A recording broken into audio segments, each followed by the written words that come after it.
বিসমিল্লাহির রহমানির রহিম। Hello viewers, আশা করি আপনারা ভালো আছেন। আমার ভিডিওটা দেশ ও দেশের বাইরে থেকে যারা দেখতেছেন, লাইক, কমেন্ট, শেয়ারের মাধ্যমে জানাবেন। আমি আবারও ব্যস্ততার মাঝে আপনাদের উদ্দেশ্যে আমার কদম চাষ পেঁয়াজের জমিতে আবার নিয়ে আসলাম। যে আজকে আমার পেঁয়াজের বয়স 4 মাস 12 দিন, সর্বমোট 134 দিন।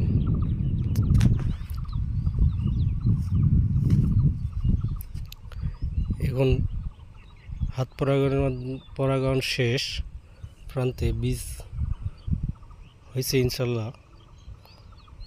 এখন ঘরে তুলতে যেটুকু সময়, পরাগায়ন মাশাআল্লাহ ভালোই হয়েছে।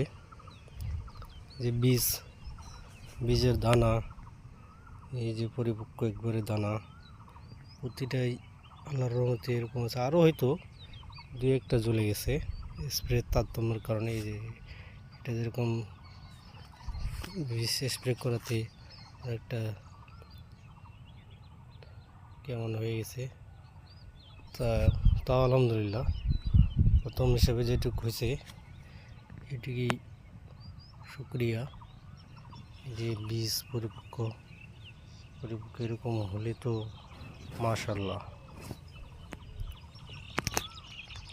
আমি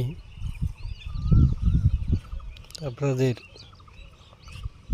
উদ্দেশ্যে বলতে চাচ্ছি যে এখনও যারা চ্যানেলটি সাবস্ক্রাইব করেন নাই, চ্যানেলটি সাবস্ক্রাইব করে কমেন্ট শেয়ারের মাধ্যমে আরও নতুন নতুন ভিডিও পেতে সহযোগিতা করবেন। যদিও আমি অনেক ব্যস্ত থাকি, তারপর মাঝে মাঝে আপনাদের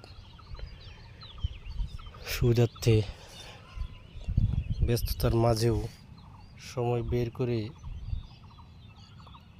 আপনাদের কিছু শেয়ার সহযোগিতা করার চেষ্টা করতেছি। এটা আমার পেঁয়াজ ক্ষেত, আর আমার এই পেঁয়াজ এবারই প্রথম, আমিও প্রথম চাষ করছি। তো প্রথম হিসাবে মোটামুটি ভালোই হয়েছে। আমি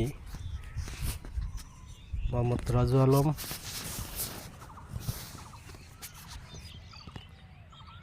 এমআর আলম মিডিয়া স্বত্বাধিকারী মোহাম্মদ রাজু আলম।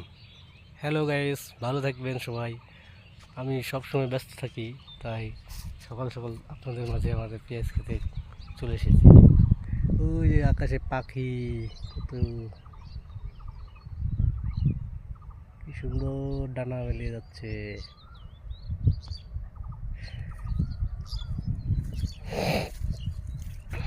অনেকটাই ফলেছে, আবার কিছু কিছু ডাঁটা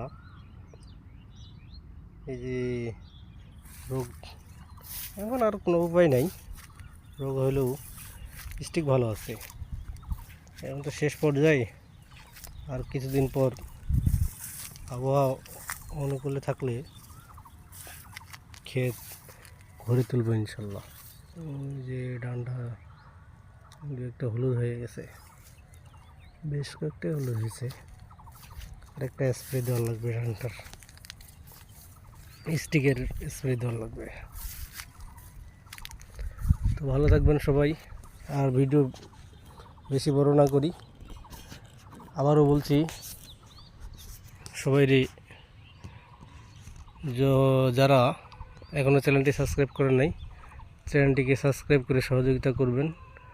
আর কমেন্টের মাধ্যমে জানাবেন যে কি আরও পেঁয়াজ ক্ষেত বা আগামীতে আরও অন্যান্য যা কৃষি কাজে ব্যস্ত থাকবো সেটাই আপনাদেরকে তুলে ধরবো। ধন্যবাদ। আসসালামু আলাইকুম রহমতুল্লাহি ওয়া বারাকাতুহু।